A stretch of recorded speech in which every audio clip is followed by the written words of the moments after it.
Today's Tuesday Times Roundtable, the second to the last roundtable of the semester. If you have one of our roundtable schedules, we do have a slight change of plans. That the last session on, I believe, the 20th with running for the president's office has been canceled. However, we have one more for BBC on the 27th with Elton Spendash from International Relations about Syria. It's a slight switch, and plus I might start emailing us and everything. But if you enjoy the Tuesday Times Roundtables and you're here, so that's a good time that you do, I want to let you know about two events going on next week that are of a similar nature but have a twist to them. Next Tuesday, 1 week from today, at 8 o'clock in the morning, and there's a good reason that it's actually the hour of 8 o'clock in the morning, so hear me out. We are hosting a video-linked roundtable with FIU students in MMC, FIU students at BBC, and FIU students at our campus in Tianjin, China, with the hospitality program. And we're going to have an intercultural discussion about the differences in the workplace between China and the U.S., so you'll have a chance to dialogue with your fellow Golden Panthers that are studying in China. And the day after that, next Wednesday, we are partaking in a new partnership to host national issues forums. This is something we're doing with the Communication Arts Department, and it's also a foundation with the partnership with the Kettering Foundation, a national organization based out of Ohio. Again, they're similar to the Tuesday Times Roundtable series. The twist on them is they're a little more structured. You receive an issue book on the topic that you get to keep. And these happen at other universities and public centers around the country, so your voice is added to a broader global conversation. So all of you should have applied for this, both of these things, and we hope to see you there. I'm going to turn it over to our Associate Director, Dr. Stephanie Dockford, to introduce our moderator. Cool. All right, thank you. Well, welcome to the Tuesday Times Roundtable, and we are so pleased to have with us Dean Ora Strickland. And I'm very proud to share her biography, her very impressive biography with you. Dean Strickland is Dean of the College of Nursing and Health Sciences here at Florida International University, and just previously she served as a professor and the first person to hold an endowed professorship in the Woodruff School of Nursing at Emory University in Atlanta, my alma mater. So we share that providence. Dr. Strickland earned a doctoral degree in child development and family relations from the University of North Carolina, Greensboro. She took a master's degree in maternal and child health nursing from Boston University in Massachusetts. Dr. Strickland is the founding editor and the senior editor of the Journal of Nursing Measurement. She initiated the Nursing Citation Index, and she was one of the founders of the National Institute of Health, National Institute for Nursing Research. Dr. Strickland has been recognized for her outstanding contributions to nursing through her election to the American Academy of Nursing at age 29, the youngest person ever inducted into the Academy. She's a former columnist for the Baltimore Sun. Her column, entitled Nurses Station, which appeared weekly in the Health magazine section of the morning and the evening Baltimore Sun issues, won 2 Health Journalism Awards in 1988. She's also a prolific author. She has won 9 American Journal of Nursing Book of the Year awards. Dr. Strickland was the first researcher in the United States, a lot of firsts, to track and document the symptoms of expectant fathers. Her research on expectant fathers has been featured in over 80 newspapers, including the Washington Post, the Chicago Tribune, and over 1,200 radio stations internationally. We welcome Dr. Strickland. Thank you for coming today. And I sincerely hope this will be a discussion. So one of the rules of the game is this. If you have something to contribute or a question to ask or a comment to make, stop me, because this is to be a discussion. I'd like to start out by reading something to you. There was Alexander Bolick, known as AJ, buried here on Friday, who aspired to be an art teacher. And Alex Tevez, who was working to become a physical therapist. Michaela Medic was saving money to fulfill a dream of traveling to India. Jessica Gawi, hoped to become a sports broadcaster. There was Rebecca Wingo, who will never see her 2 daughters grow up. And Veronica Moser Sullivan, who will never turn 7. These are some of the victims of a massacre.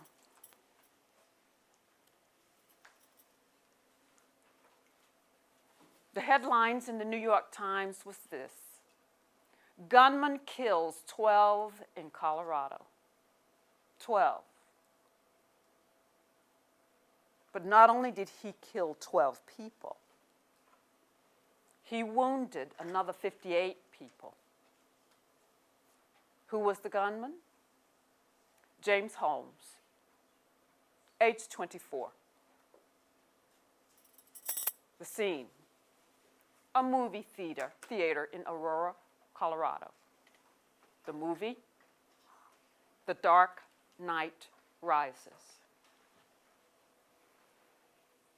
His identification of himself: I'm the Joker. And so he girded himself in firearms, a mask, and he entered the theater. People at first thought he was part of the show. They were caught off guard. No one expected someone to come into a movie theater with automatic guns that fired so rapidly that he was able to shoot over 60 people in a very short interval. And as you know, in a movie theater, there's very few places to run and hide.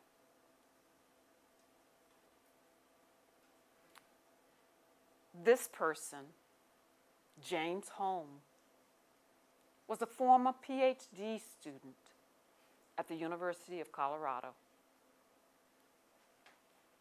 He was described as being socially awkward. He isolated himself from others. Quiet person, very bright, but withdrawn. He reportedly suffered from a mental condition called dysphoric mania, which is a form of bipolar disorder. Now, what else do we know about this gunman? He grew up in a quiet, middle-class neighborhood. One neighbor said, the parents are really, really nice people. How do you think the parents felt when they heard about this massacre? I read the backgrounds on some of the victims so that you can think about who was really touched by this massacre. But remember, massacres such as these not only touch the people who are wounded and murdered, but they touch family members of the wounded and murdered, and they touch the family members of the gunman, and they touch society. A lot of people suffer for many years when massacres of this type happen. He was seeing a psychiatrist on campus who warned the police about the student. The psychiatrist was concerned. He told a classmate in March of this year that he wanted to kill people, but the classmate did nothing about it. You see, so often we get so busy with our lives and what's going on in our lives in school that people give us signs that there's a problem, but we think, hey, I know this guy. I know this girl. He or she would never do anything crazy. surely they're not that crazy. And so we go about our daily lives, even though we may have warning signs. This is what he had. He had an assault AR-15 rifle. He carried a Remington 2-gauge shotgun, a .40 caliber Glock, or some people call it a Glock handgun. He had purchased these in the last 60 days from local gun shops. 24-year-old student. As well as 6,000 rounds of ammunition and the drum magazine bought off the internet. All bought legally. All bought legally. His apartment was booby-trapped with various incendiary and chemical devices and tripwires. A robot had to be used to defuse them. And it was said that if anyone had gone in there and not recognized that it was booby-trapped, the whole apartment building would have blown up and everyone in the building could have been killed or hurt. Now, there have been other massacres. You remember Columbine? 1999, April. 12 killed. A teacher killed, and then they committed suicide. The guys who carried out this massacre. Dylan Klebold and Eric Harris. April 2007, Virginia Tech massacre resulted in 33 dead and 15 wounded. November 2009, an Army psychiatrist at Fort Hood, Texas, shot and killed 13 people and wounded 30 people. In January 2011, a gunman in Tucson, Arizona, shot and killed 6 people and wounded 14 others, including Representative Gabrielle Giffords, Congresswoman from Arizona. Many lives were touched.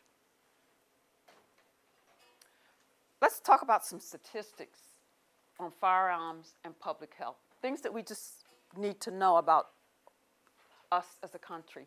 Americans are the most heavily armed population in the developed world. We still have a lot of cowboys out there. We still think we're living in the wild, wild west, where everybody, a lot of people feel they have to carry a gun to protect themselves. And a lot of people feel that way. Have to carry a gun to protect myself.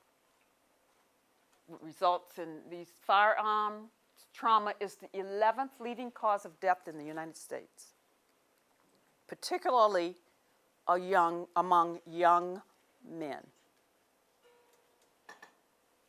and particularly among young men of color. Over 50,000 homicides and suicides occur each year in the U.S., and 60% of all homicides and suicides are committed with a firearm. That's a lot. Now, once we find these massacres occurring, people are killed, and the cost, and the people are hurt, and the cost in pain and suffering, physical pain and suffering, and emotional pain and suffering is really great. The cost is extreme. However, we are left with a financial cost. The health costs of firearm injury in America include acute trauma care, which was $802 million in 1997. That's the last time I could find, most recent statistics I could find on that. Then, remember, people who are hurt and wounded often carry the results of these wounds for years. Some people become paralyzed if their spine happened to have been struck by the bullet. and many of these people are paralyzed for life, and many of the injuries are felt by the victims throughout the rest of their lives. So rehabilitation and long-term disability costs of survivors of firearm trauma and funeral costs were over $2.3 billion in 1994. That was the most recent year I could find the statistics for those. 40% of adults in the U.S. report keeping a gun in their home. So almost half the people, almost half the homes in this country have a gun. Never mind the young children that are often in these homes.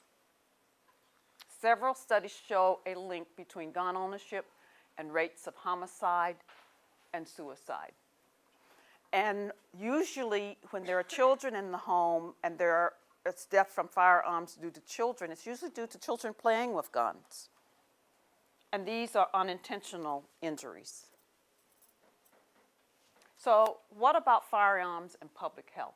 90% of Americans who died from unintentional firearm injuries were male, and 25% were under the age of 18.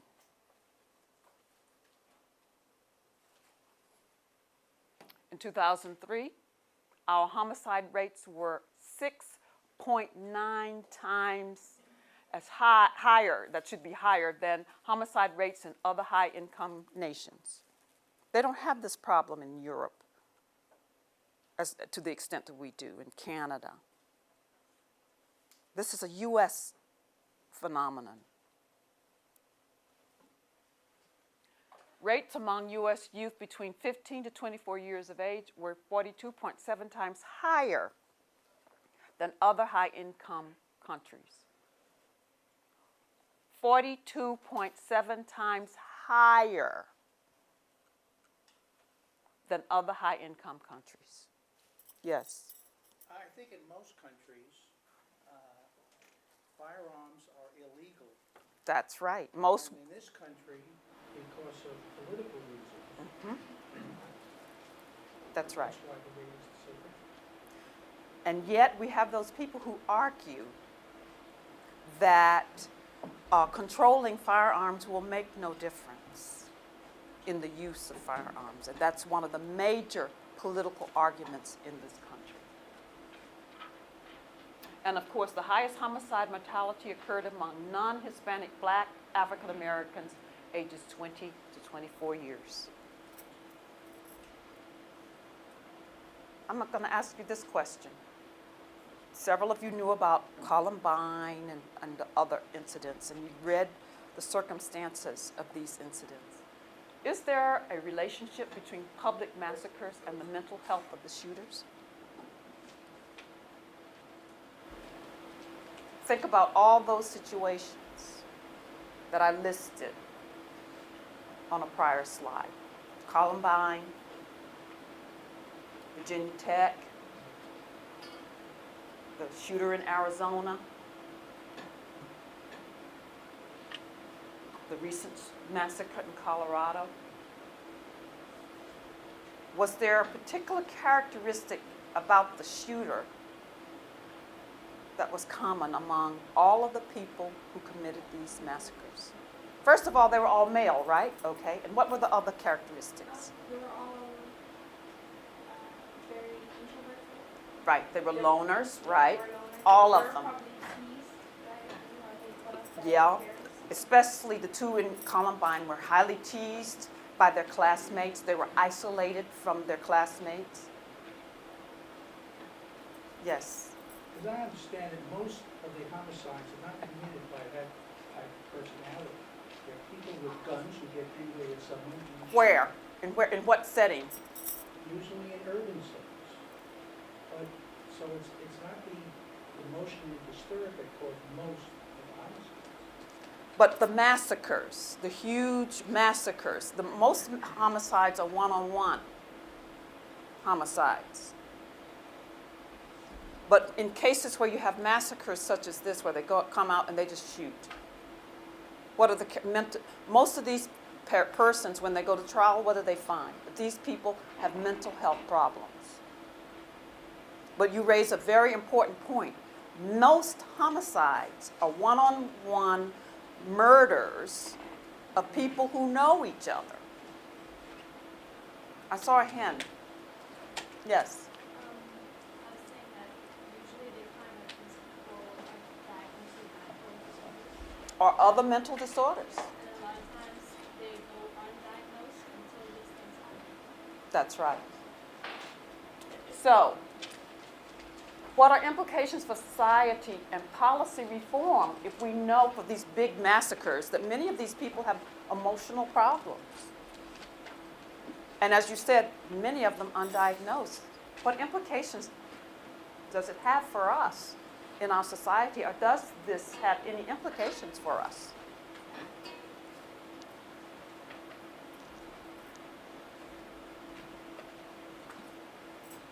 Yes.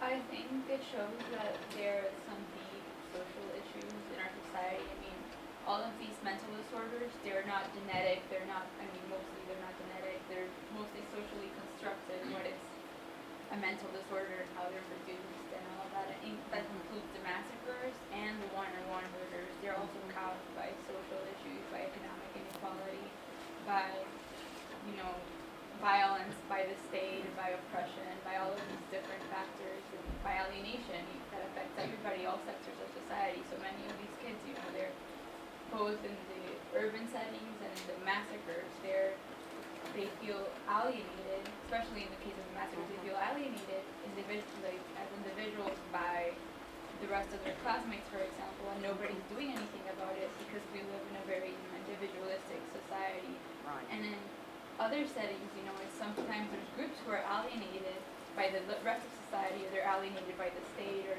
they suffer brutality from the police, from others in the rest of society. They feel like they're under control of somebody else, so they use self-destructive behavior, or they use different techniques to survive. So that's what causes these issues, and nobody is trying to fix them because it's really inconvenient. Well, some people are trying to, but as a larger level, especially when people try to focus their attention on politicians doing things, it's not convenient for politicians and for policymakers to tackle these issues because they're very, the solutions to the issues are very contradictory to what we consider to be the role of the state, and they're really inconvenient for them. Have any of you read about the history of mental health institutions in this country and mental health laws? Mental health laws up to 1980 were very different from what they are now. Do you know what they were like? Does anyone know what the mental health laws were up until about 1980? Yes. I don't know too much, but the treatment was very brutal. They would electric shock and just basically lock them up and just torture them. Not always. They have found some cases of that, but we had mental health institutions, and most states had mental health institutions where patients could either sign themselves in or be committed. Now, we also had mental health laws where if family members felt that they had a family member who was mentally disturbed and who was a danger to society, they could go to a psychiatrist, get that person checked and tested, and if the psychiatrist found out that that person truly was a danger to society, they could put them in a mental health institution. Why do you think that failed? Yes? I don't know why it failed, but now you mentioned now people, you can be forced to put in a mental health. That's right, you have to cannot. give Even if your you know permission. someone is extremely emotionally disturbed, You have to go. no one can be forced into a mental institution. But you could do that previously. Why do you think those laws were changed?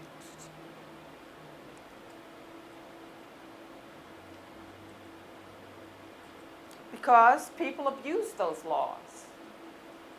People would get mad at a family member and find a friendly doctor somewhere who would write up a report and say they were crazy, and put them in a mental institution.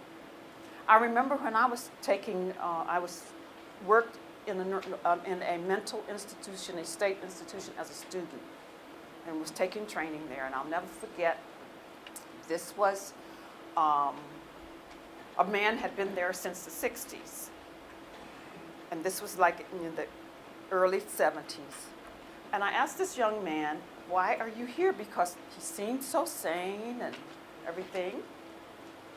He says, I'm here because my father had me committed.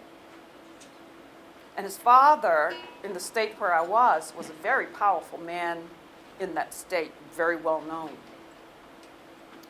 And all of the psychiatrist reports on the inside of the mental institution indicated that this young man was normal from their perspective. But every time they would try to release him, the father would hire the psychiatrist who kept him in the mental institution. And so this young man explained to me that he was out, he had been out hanging out with Dr. Martin Luther King, and he'd been helping Dr. Martin Luther King with his protests, and his father didn't like it, so he had him admitted to the mental institution to keep him off the streets, so that he would not be involved in the civil rights movement and the protests. I had women who were at the institution who were placed in the institution by their husbands who claimed that they were mentally disturbed. And there was not really any clear evidence that they were mentally disturbed. So those laws were abused.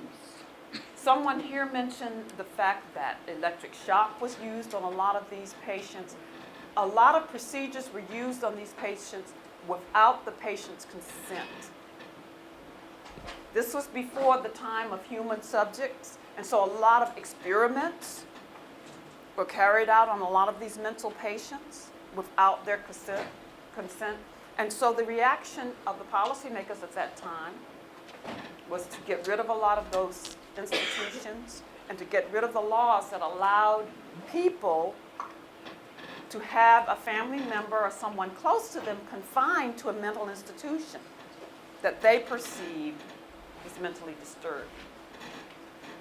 And so I point that out to let you know that there were some laws in place prior to 1980, but for good reasons, many of those laws were repealed.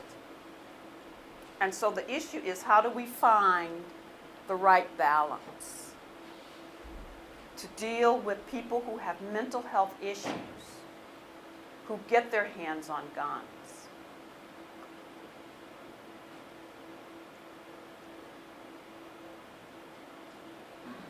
Here are some issues surrounding gun control. Public support for gun control has decreased in recent decades,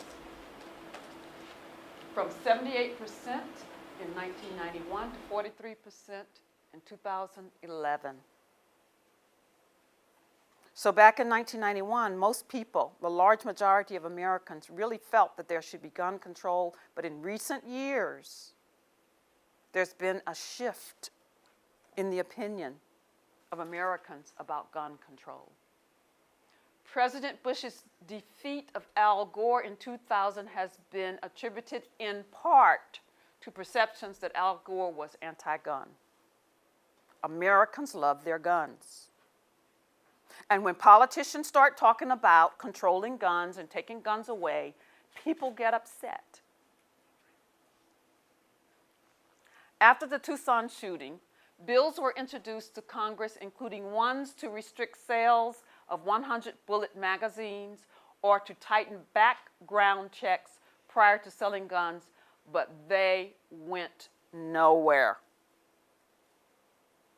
So people in Congress tried to get laws passed, but those bills did not pass. Why?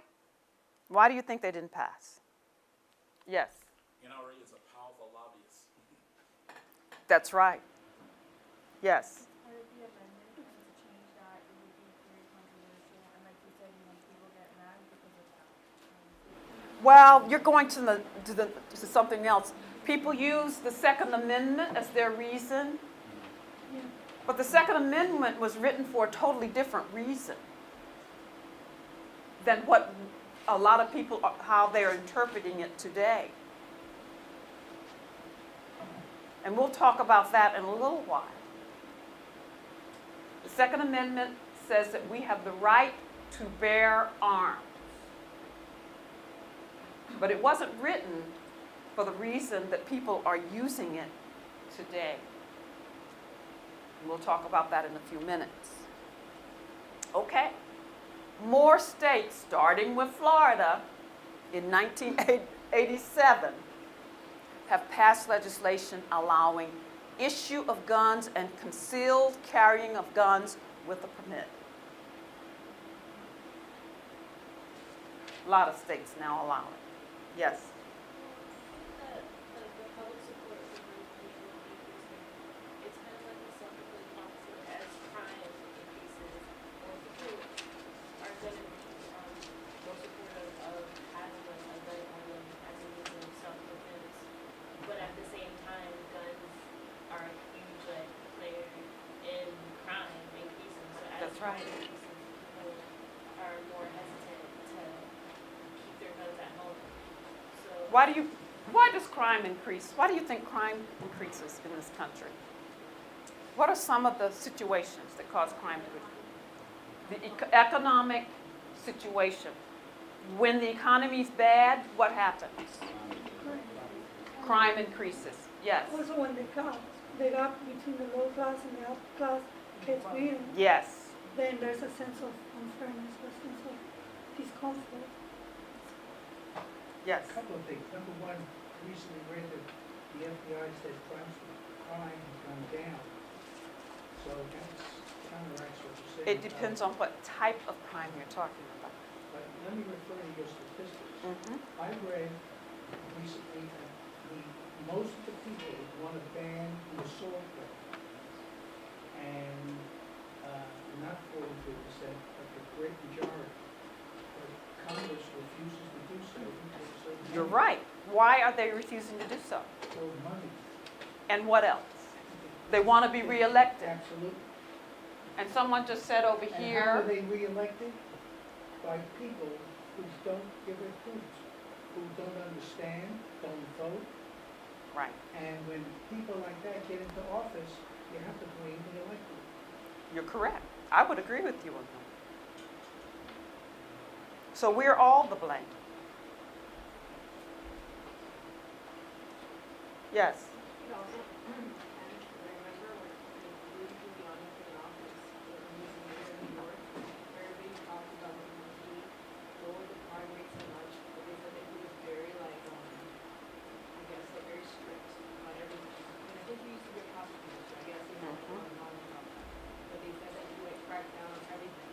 So I think have to have somebody strong in office who has a opinion just getting the crime down. Yes. And then we work actively at it.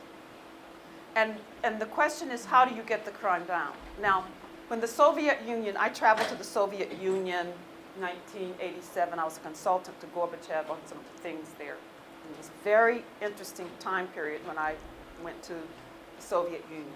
At that time, crime in Russia was almost zero. I mean, in the Soviet Union. Why do you think it was practically zero? It was a communist country, yes. No one could have a gun.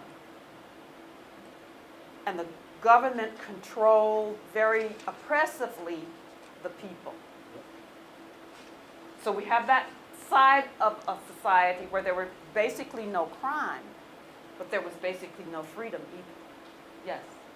I find what she said a little bit alarming because that ignores completely the violence and crime from the part of the state, especially in communities that are marginalized and that use the larger mainstream society won't pay much attention to and won't really mind that much if they're abused.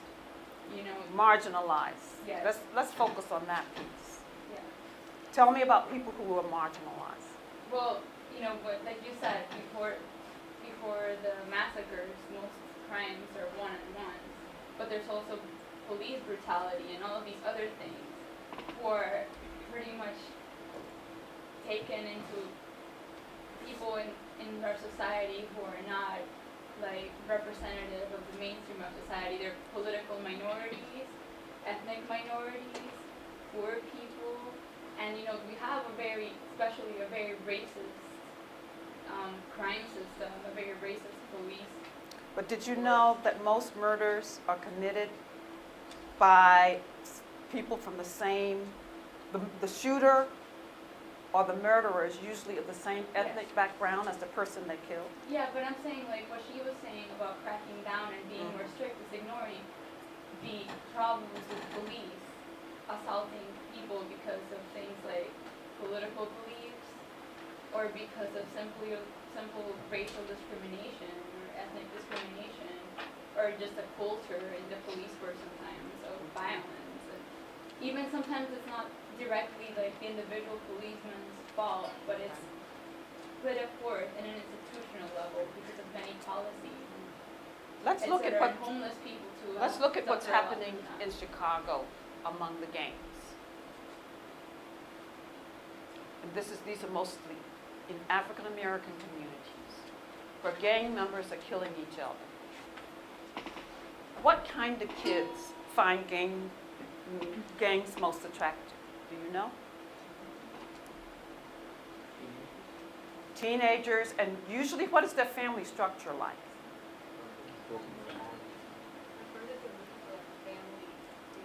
Single family home. Someone said usually there's not a father in the home, is it?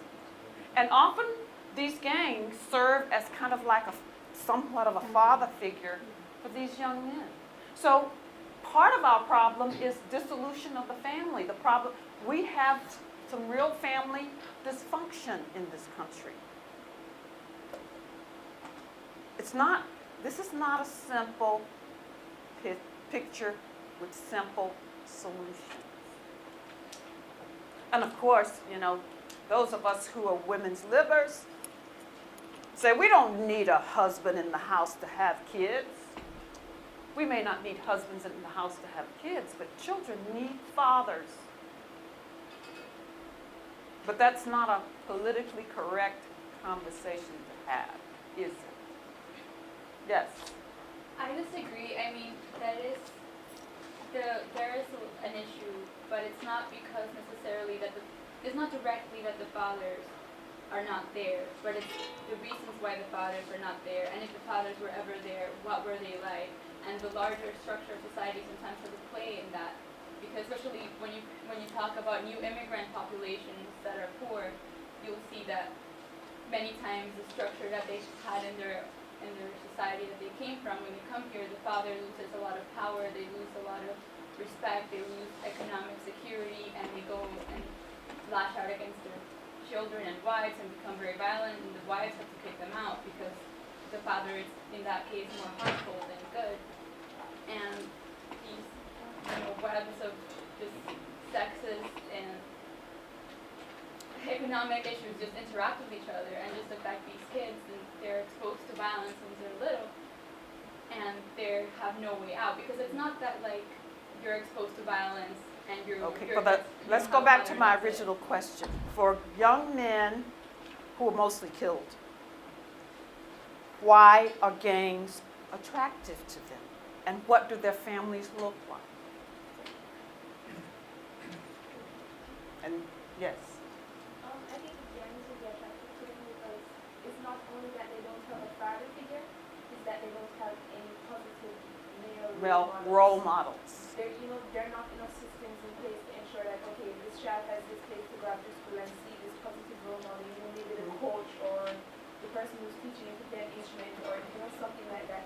So when they're finished with school and they see all the other kids with these gang leaders and they're saying, yeah, he's like a father figure to me, it's not going to matter to them that he's not the most positive role model. It's just that they're going to accept him for who he is into their family. And when your family is poor and hungry and they need food. And you can go and get it by selling drugs and killing people, then. And that's what gangs do. But there are various, very, very complex It is. issues. It Very complex really issues. is. And all these things are different kind of, like gang violence, massacre, Uh-huh. one-to-one. That's And then right. all these things have a different context factor as you mentioned, the family structure. And definitely, and there is a role in of those things. But at the same time, there's a sacrifice which has to be done by the people. They don't come from the gangs. They are from the very well-to-do family and all that, but they're disgruntled. They were not given support at the That's same right. time. Even the father, as we just mentioned, that the father himself put that kid into the mental hospital. So there's So many you all are different- making some very interesting points. There are different kinds of gunmen, and the causes of homicides vary. And usually the root cause is some kind of dysfunction. Some kind of dysfunction. It may be mental health issues. It can be other types of social dysfunction as well. It will be very interesting to put down on a whiteboard, put all the factors together, and then try to see how it goes. But again, it's very hard to pinpoint if this is just a 1 or 2 or 5 That's causes right. causing this. Right, right. So, there is a reticence about citing firearms as a risk factor for injury and homicide among federal public health agencies. You know why? Politics. Because they know that the gun lobby is a very powerful lobby.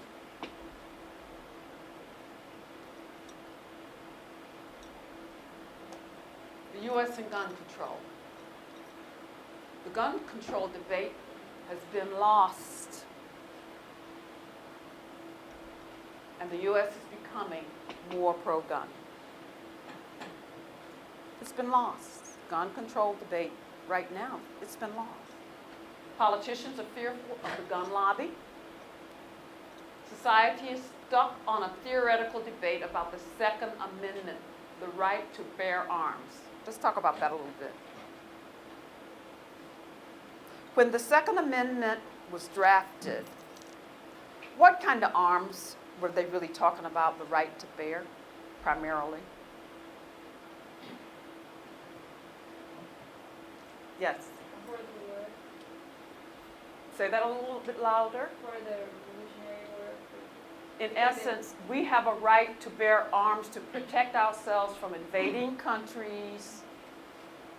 We have a right to bear arms to protect ourselves. In general. That basically arms are only be used for protection. Now that's the reason why states like Florida pass laws in favor of concealed weapons. But if we're going to be bearing arms to protect ourselves, why do we need a concealed weapon? But the main reason the right to bear arms amendment was written was so that we could protect ourselves as a country, so that we could establish militias. That was the main reason the Second Amendment came about. People make a good living selling guns. So we're getting into the economy. A whole lot of people make a good living selling guns. And so some people don't want gun control because if there's gun control, they're going to sell fewer guns and make less of an income selling guns. Also, some people believe in vigilante justice. The reasoning is this. If others carry guns, they might be able to stop an out-of-control shooter. So everybody just ought to carry a gun. In case one of you want to go out of control in this room, if we all have a gun, then if one of you went out of control in this room, we take out our guns and keep you under control. Yes? But a mentally, disabled person, especially one that doesn't care about their lives and just wants to kill themselves, don't care, but then people have guns, they're just gonna, well, whatever, I just want to kill all of you. I don't care if you guys treat me bad. That's what would happen.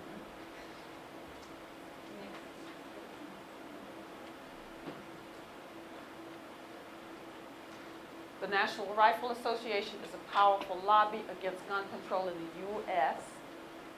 It has 4.3 million members, and many of them have lots of money. and many of them have a lot of money to help get congressmen, senators, and presidents elected. So it's a very powerful lobby. So,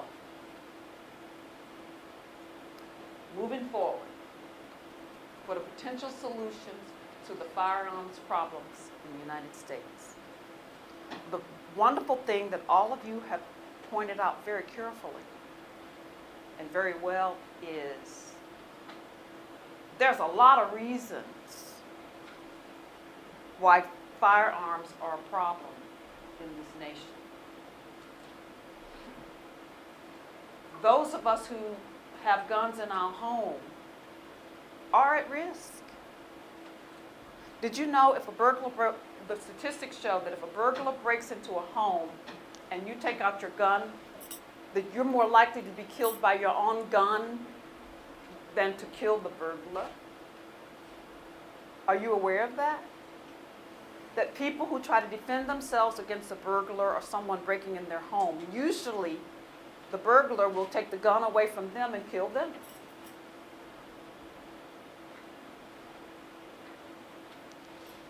Children. Many of these homes have young children. If you listen to the news, at least once a year, if not more often, you're going to hear about kids finding the gun in the home and accidentally either killing another child or themselves. And so we have many unintentional deaths and injuries from guns as well. So what are the solutions? Social? Well, we talked about the fact that kids who get involved with guns, with gangs, that there are social issues that impact their lives, that help create a situation where they're more likely to engage in these kind of gangs and become involved in violent behavior that could render them killed with a gun.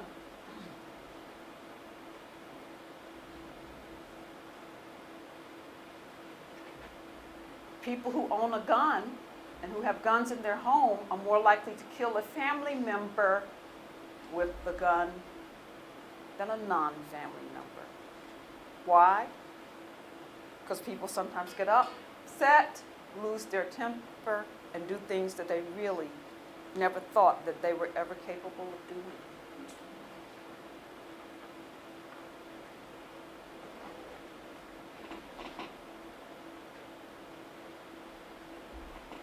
You mentioned other issues, social issues, related to gun use in this country.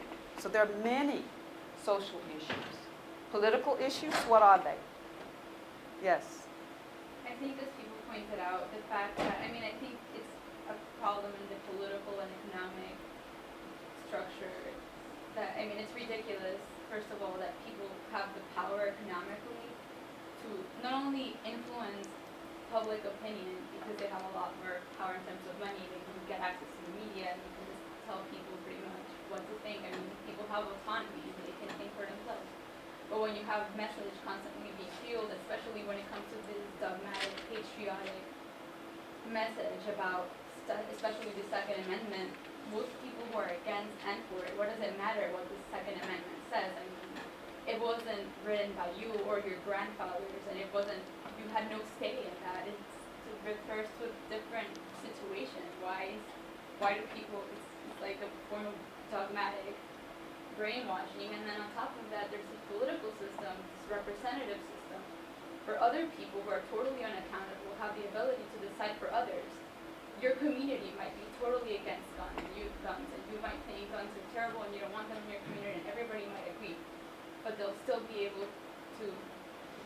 be able to bring them into your community against your will, just because somebody who doesn't represent you decided they can, just because somebody else given the money or because they're bringing their own personal beliefs into play and they don't understand the situation where you live at all, yet they have the ability to do it. So I think it's also a huge political and economic issue. It has to do with this structure of society needs to be. Health policy, we talked about mental health policy. In the past, that was rather restrictive in terms of mental patients. And we got that change. But by changing those laws, we've had some negative fallout. And there's always unintended consequences whenever you make policy changes. So, solutions? You notice I didn't put any solutions up here. That's because it's There is no one solution. As you mentioned, I think it has to start from the individual, it has to start from the family, and then only what can go to the system. Because the family has to reinforce the security and the sense of security in the children, how these children are growing. And then Values. values, and then the point here is that you say that it's not a good thing, just like you teach the kids that smoking is not good. The same way the guns are not good. So if that generation grows, it's not like the solution is right there tomorrow. It may take 50 years by the time we get to some kind of a solution how the society. So you're saying that part of the solution also is education. I saw your hand. Yes, form an anti-NRA organization and get 5 million people to sign in so they will have political Clout. clout to scare the devil out of members of Congress to vote the right way. You know what? That's probably a pretty good solution. So you should work on it. It's your idea. I think all of us have to. All of us will have to work on that. All of us need to do that and be involved with that and take the lead in that kind of solution. But I think it's a wonderful idea. Any other potential solutions? Yes. Well, I think what you mentioned about health policy is so scary, and I didn't know all that. And I think that's one thing that I see in the United States, that all the policies have to be black and white, because they're scared of the liberties that people take with those policies, that they either go all the way to one side or all the way to the other side, since it's the same as with women's rights and a lot of stuff. But there has to be, it can be back, I don't know, it should go back to maybe 1980s, but more regulated. I don't know. It can be that, because the families can do anything, and you can raise your child the right way, and we can put education for schools, but at the same time, how do we control that people are mentally unstable, and they can come to the insurance, and there's no problem, they got a rifle and a shotgun and a handgun and everything within 2 months. Like, that's a little bit ridiculous, and I don't think it happens any other place in the world. And how do we make sure that the laws that we enact to protect society are implemented in an unbiased way? Yes. To add to what she said about the health policy, I think that there should still be the rule of 1987, but it should be tweaked in that if a person is admitted into the mental hospital and the independent psychiatrist there say, wait, there's nothing wrong with this person, then they should be allowed to leave, because if it were like that, then that same guy you were talking about with Martin Luther King would have been out, even though his father That's paid right. off another psychiatrist. So that needs to be implemented, because some of these people who committed all these massacres, they could have been admitted if someone saw and said, no, something's not right, because they're not going to keep it in themselves. There are always signs. They don't just get up one day and say, hey, I'm going to kill 30 people. No, there are always signs. They tell people. They may joke about it, but you can tell from the way that they say that they're not guilty. So as long as somebody says, okay, this person needs to be admitted, and they check them out and they see that, okay, they need to be admitted, then they should.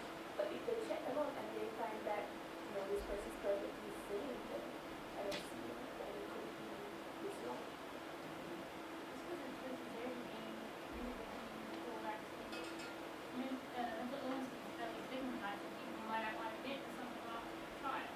So you think Very good point.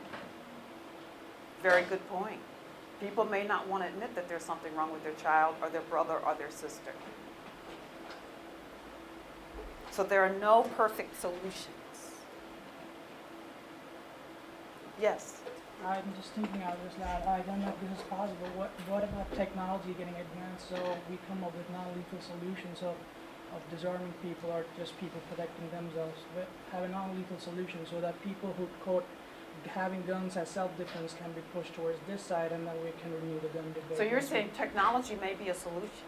Might be a solution. Did you know that in England, cameras are everywhere? There's almost no place you can walk or go in London and not be filmed or be on camera. Well, there's non-lethal solutions here, like tasers and pepper spray. People use that too. We think, oh, it's not lethal. It's okay to shoot people With pepper spray. or pepper spray, including the food. Yeah. Special. Any other questions or comments? We're running out of time. Thank you for coming, and you have a good day.